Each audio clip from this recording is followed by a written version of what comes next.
Earlier today, President Trump made it clear that he wants to tie U.S. aid to Ukraine, including military aid, to a deal that gives America access to the country's rare earth minerals. Now, this would be a big shift from the way we have supported Ukraine previously.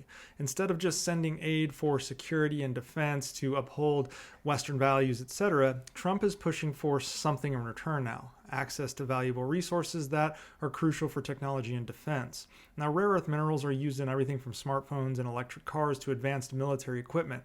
The challenge isn't necessarily that they are rare, because they aren't. They're quite abundant, but that mining and processing them is complicated and expensive. Right now, China dominates the global supply, so the US has been looking for ways to reduce its dependence on China. Ukraine does have some of these minerals, making it an attractive potential partner. The problem is, there's a war going on there.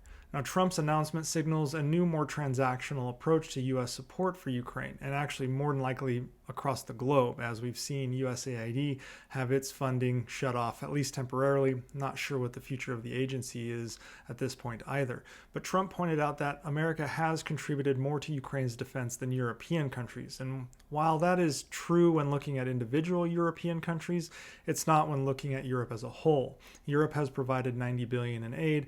The U.S. has provided about $67 billion.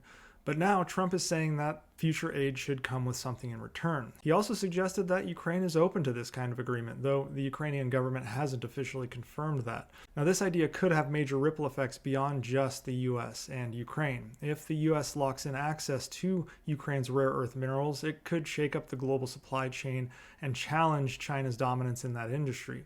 But it also raises questions. Does this approach strengthen the US-Ukraine partnership, or does it risk making Ukraine feel like it's being taken advantage of at a vulnerable time?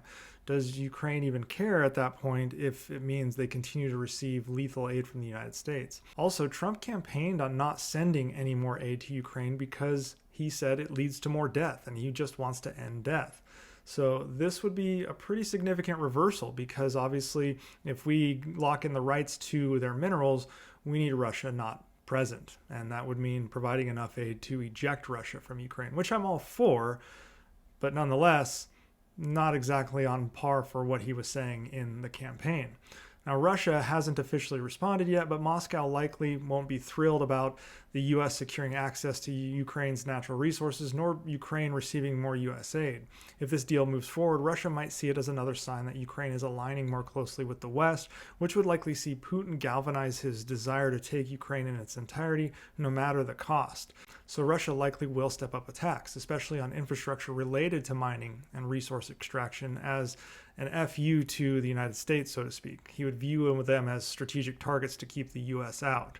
Now, this could also complicate things with Europe. The European Union has already been working with Ukraine on a strategic partnership for rare earth minerals, hoping to reduce its own reliance on China. If Trump pushes for an exclusive US-Ukraine deal, it could create friction with European allies who have their own interests in Ukraine's resources, and they may be forced to continue using Chinese resources, which is something they do not want to do.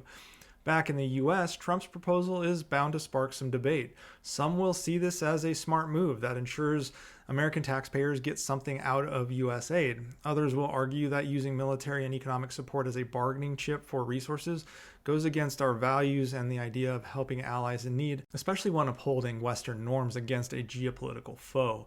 Furthermore, members of Congress are already voicing concern that this is a step towards turning national security aid into a business deal. So we may see further pushback or new conditions added to foreign aid policies if Congress decides to step up, which so far they really haven't, so we'll see. So whether Trump's more quid pro quo approach works in America's favor or causes new diplomatic headaches remains to be seen. If Ukraine agrees, it could deepen economic ties between the two countries and lead to a Russian defeat with U.S. aid. But if it backfires, it could strain relationships and fuel criticism that the U.S. is putting its own gains ahead of Ukraine's fight for survival, and Ukraine could actually be in more danger because Russia would be backed into more of a corner, or at least that's what they would perceive. Either way, this marks a new direction in how Trump wants to handle U.S. foreign policy. It's less about giving aid to defeat a foe or to stop death or to provide influence through soft power. It's more about making a deal that benefits the U.S.